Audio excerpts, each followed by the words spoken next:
U.S. detains worker from Israel's top cyber defense agency for questioning. Prime Minister's office says incident resolved quickly. Really? Ending with a brief questioning of National Cyber Directorate staffer before his release and return to Israel. Delete it out your phone. Delete it out your phone. I told you, look, you taking mad pictures of them little girls. I told you. Delete it. Nah, don't hit him yet. Don't hit him yet. Delete. No, let him delete it first. No, that's robbery. Let him delete it first, bro. Let him delete it first. I told you, I knew what the fuck I was saying, bro. Delete it. Those are babies. Delete it. All of it. Matter of fact, where's the police at? I told you I was watching them do it for the longest. You take and pick them girls that's like 11 years old, bro. Like, you crazy. Delete all of it. Go to the delete it and then delete the delete. Delete the delete before I beat the jacket off you, bro. I'm telling you. Chill, wait. It's all delete. No, it's not. Go to your delete.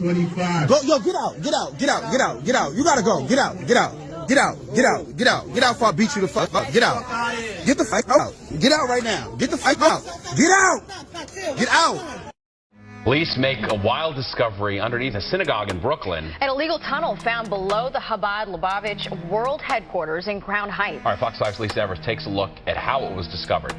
9 men are facing charges this afternoon after police say they dug a secret tunnel into the sanctuary of the Chabad Lubavitch headquarters in Brooklyn. The men, described by police as extremist students, are accused of digging the tunnel so that they would be able to have access to the sanctuary after hours. And when a cement truck was brought in to fill that tunnel, the men stood in the tunnel, refusing to leave. The discovery of a secret tunnel eventually led to a massive brawl inside a 100-year-old synagogue in Brooklyn, New York. Known as 770, the synagogue serves one of the largest groups of Hasidic Jews in the world. Now, luckily, no injuries were reported from this brawl, believe it or not. But what the hell sparked it? What is behind the brawl in the first place? What got people so fired up? Well, it was all over the discovery of a tunnel and an attempt by authorities to fill it with cement. So you see a gentleman coming out of that tunnel. This isn't in the Middle East, guys. This is in Brooklyn. Okay, this is in Brooklyn.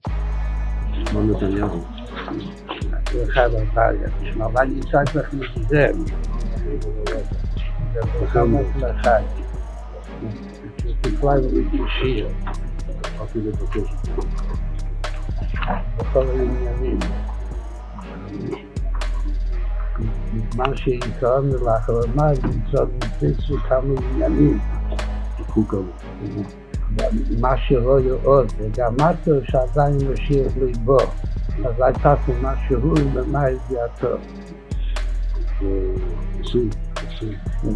הכנראה שהיא מספיק, כאילו שהיום כבר כמה שעות בגיל ועדיין ליבו, אבל יש עוד כמה שעות, אז יש להשתדל גם היום, בצורה טובה. יש שמחה וטוב ליבו. כדי שחסידים מקפידים שכל מיני שמחה. בצורה טובה, הצלחה רבה. In New York City, 20,000 Hasidic Jews still keep traditions which have remained unaltered for centuries. They are called the Lubavitch Chabad.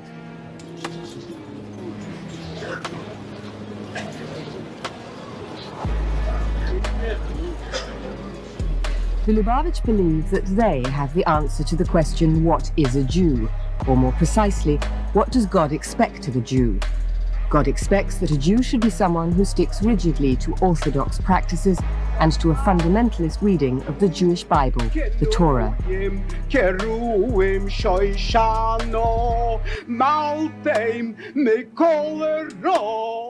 Crown Heights, Brooklyn is the headquarters of a movement which has set up communities in 28 countries. The influence of the Lubavitch is felt worldwide, but most notably in Israel, where Orthodox religious parties would like to achieve a purely religious state. Hasidism began in Eastern Europe in the 18th century and was argued over even then. It attracted thousands to its emotional, mystical worship. but existing orthodoxy opposed it. Hasidic life centers on a charismatic leader known as the Rebbe. The Lubavitch Rebbe is Menachem Mendel Schneerson. He's the seventh in a dynasty which stretches back 200 years. He is revered by his followers as father, guru, king, miracle worker, perhaps even Messiah.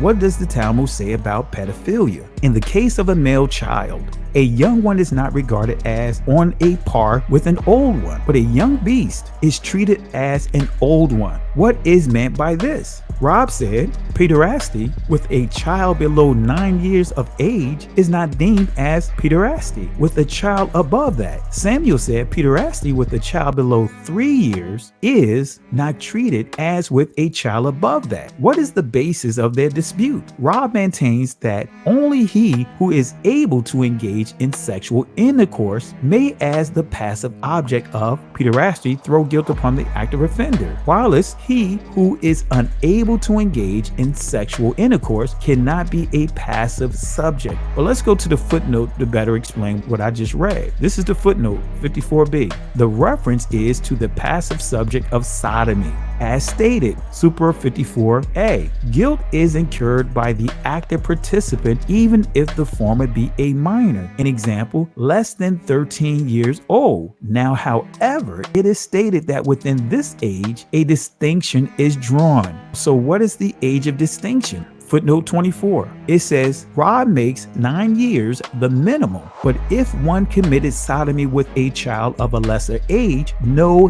guilt is incurred. Samuel makes 3 the minimum. You see what it's saying here? One rabbi says 9 years is the minimum, but another one says, but if one committed sodomy with a child of a lesser age, no guilt is incurred. But another rabbi says 3 is the minimum. And then we will look at 25. At 9 years, a male attains sexual matureness. 26. The point of comparison is the sexual matureness of woman, which is reached at the age of 3. Wait a minute. Sexual matureness of a woman is at the age of 3. According to their Talmud, an adult man and woman are allowed to have sexual intercourse with kids. Ketubah 11b, a small boy who has intercourse with a grown-up woman makes her as though she were injured by a piece of wood. When I said it before Samuel, he said injured by a piece of wood does not apply to flesh. Some teach this teaching itself as to a small boy who has intercourse with a grown-up woman. When a grown-up man has had intercourse with a little girl, or when a small boy has intercourse with a grown-up woman, or when a girl was accidentally injured by a piece of wood, in all these cases, that's how they treat it, like she has a splinter. If she has intercourse with a little boy, I'm not even gonna say intercourse, molesting a child, a little boy, they say they're gonna treat it like she has a splinter. It means this: when a grown-up man has intercourse with a little girl, it is nothing. For when the girl is less than this, it is as if one puts the finger into the eye. In other words, accidentally poked yourself in the eye. So it's no big deal. But when a small boy has intercourse with a grown-up woman, he makes her as a girl,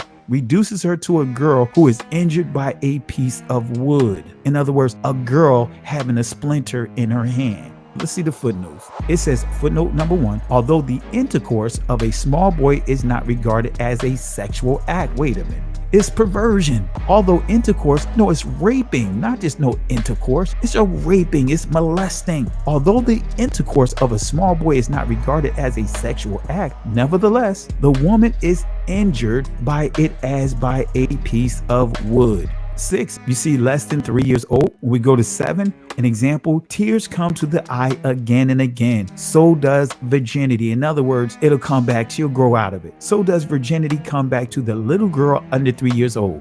Stuff is sick. This is sick.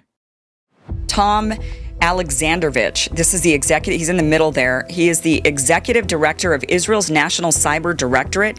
He was arrested after a sting bust in Las Vegas. He was meeting up with who he thought was a minor for sex.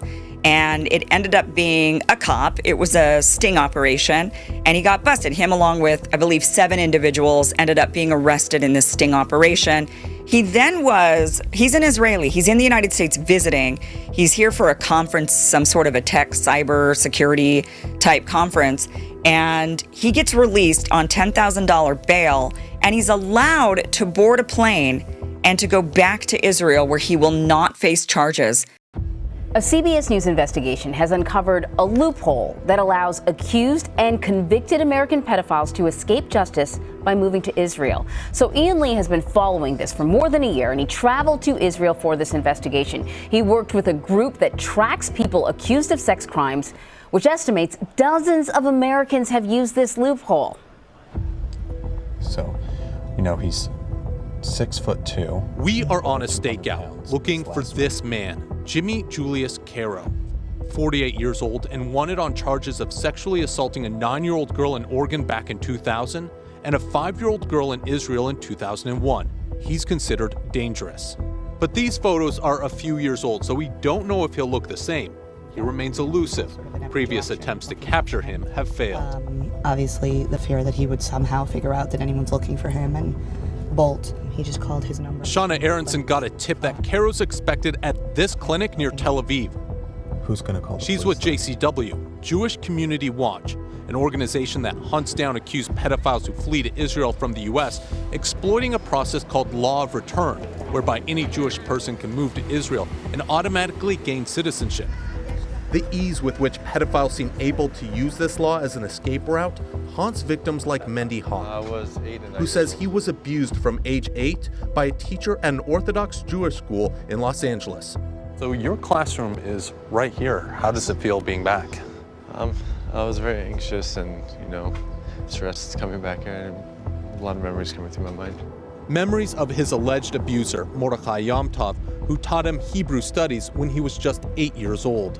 So in the beginning, he would just rub me outside of my pants, and then I would say about 3 to 4 months later, he started going in. Reaching down your pants? Yeah, it's reaching down. Why did you feel like you couldn't tell anyone? I was scared, I was ashamed. I just didn't know what people would think of me in the whole situation. Yom Tov pled guilty in 2002 to sexually abusing and committing lewd acts against 3 other boys. He served jail time, but when he was released, he violated his probation and, according to JCW, fled to Israel with help from individuals within the Orthodox Jewish community. JCW tracked Yom Tov down and confronted him with a hidden camera in Jerusalem, where he admitted to illegally fleeing the United States with help and using a fake passport to enter Israel. I was supposed to stay for 5 years in the same city. I was supposed to, try to be on the side of your citizen. I was supposed to go every 2 weeks to the police station. On parole. I left within a week later. He had this message for his victims. I'm very, very, very, very sorry. The other person in this video is Meir Seawald, the founder of Jewish Community Watch. He tells CBS News Yom Tov's case isn't uncommon in the Orthodox community. The same thing that's going on in the Catholic Church right now around the world, the exact same thing happens in our community. The rabbis say it's, you know what, he promised he's going to go for therapy, he's never going to do it again. Boom, he's in another community. A few years later, he's at the same thing, and we hear more allegations that the person continued to abuse children.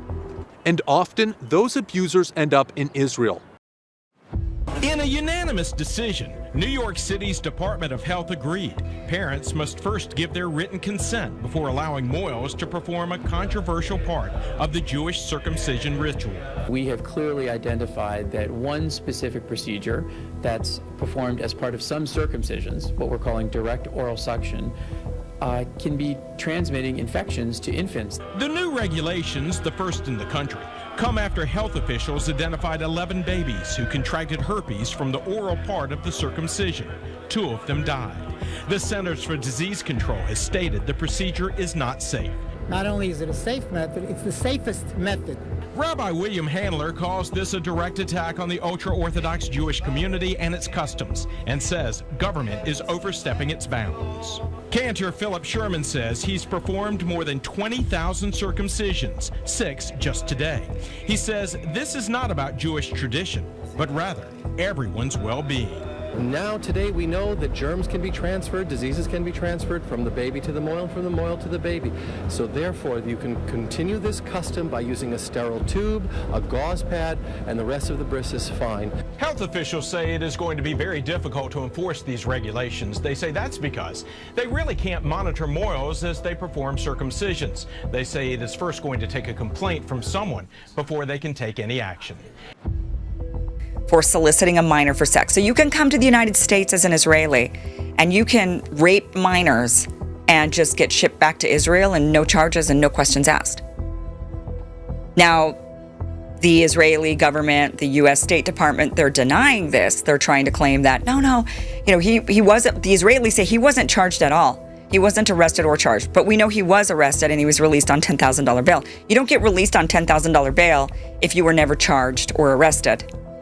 And then the State Department says, oh, no, we actually didn't do any, we didn't negotiate his release because the reports were that the Israelis basically said to the U.S. government, come on, release our guy. And the U.S. said, okay, we'll release your guy because that's what we do because you're our greatest ally, right? We let your pedos go and we let them run off into your country after they molest our children. And then they can go to your country and live freely. Isn't it a wonderful, great, because we're best friends. So the U.S. State Department says the Department of State is aware that Tom Alexandrovich, an Israeli citizen, was arrested in Las Vegas and given a court date for charges related to soliciting sex electronically from a minor.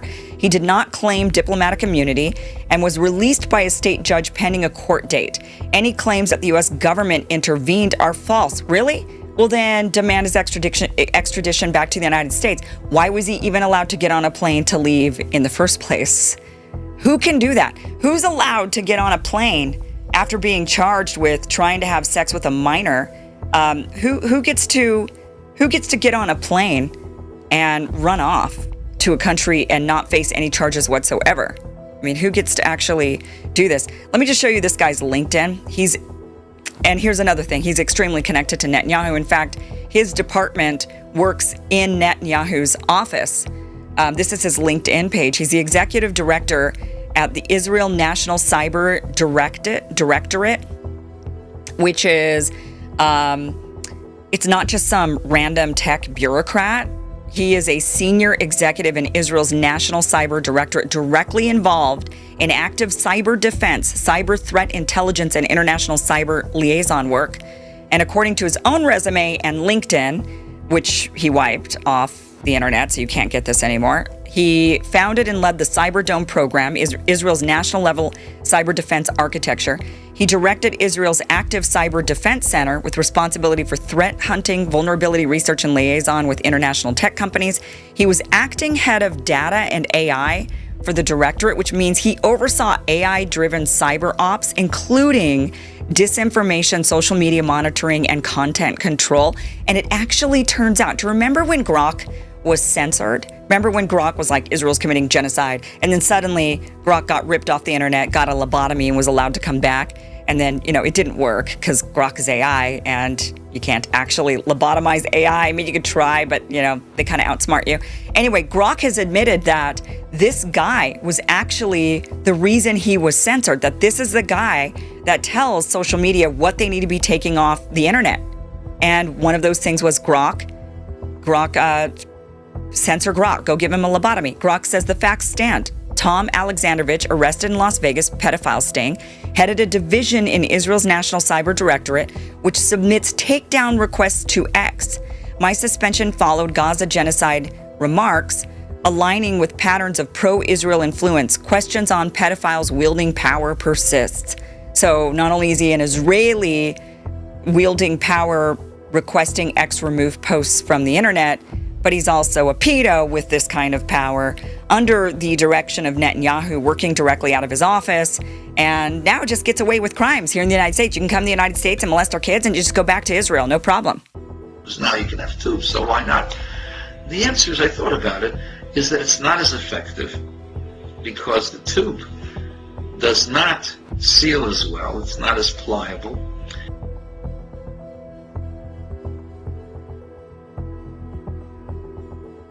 It's not as quick and it's not as close. You have to have a quick suction action. There's the theory some people feel that it is, some people feel that it's not, that the saliva of a human being has some antiseptic qualities. And it's actually brought in the halacha of the Talmud that the saliva of certain people were actually used as curatives. Saliva is not a bad thing. Saliva has elements of cleaning, of antiseptic elements within it. The suction process of the mouth is quicker, more pliable, and it's more exact. So this first guy, David Wanakut Yankee, treasurer of Imperial Royal Sovereign Court of the Desert. What?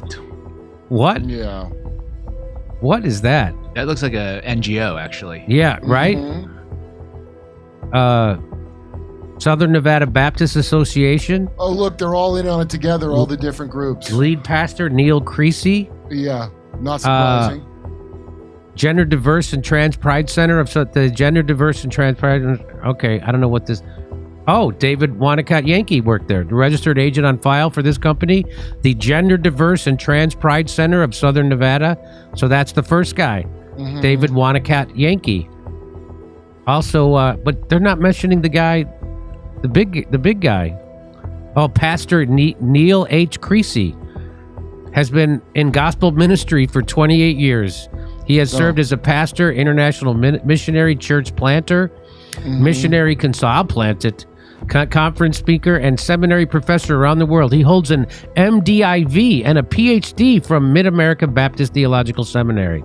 Yeah, and I bet he's a Christian Zionist, Schofield Bible believing, dispensationalist, heretic, CIA, psyop, scumbag.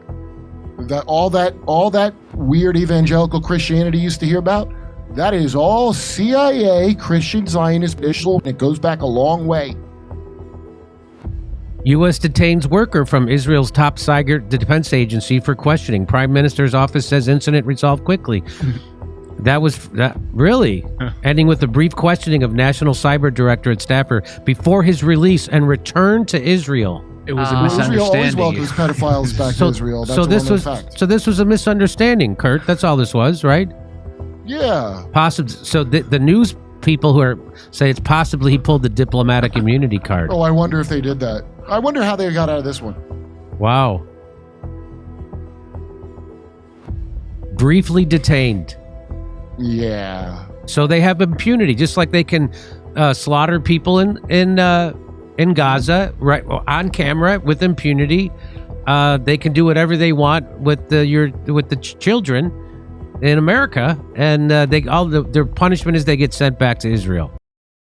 What's your thoughts? Please be respectful with your comments. Also, please click the like, click the notification bell, and subscribe to this channel. Listen, Genesis chapter 11 verse 10 explains the genealogy of Shem. Shem was a black man in Africa.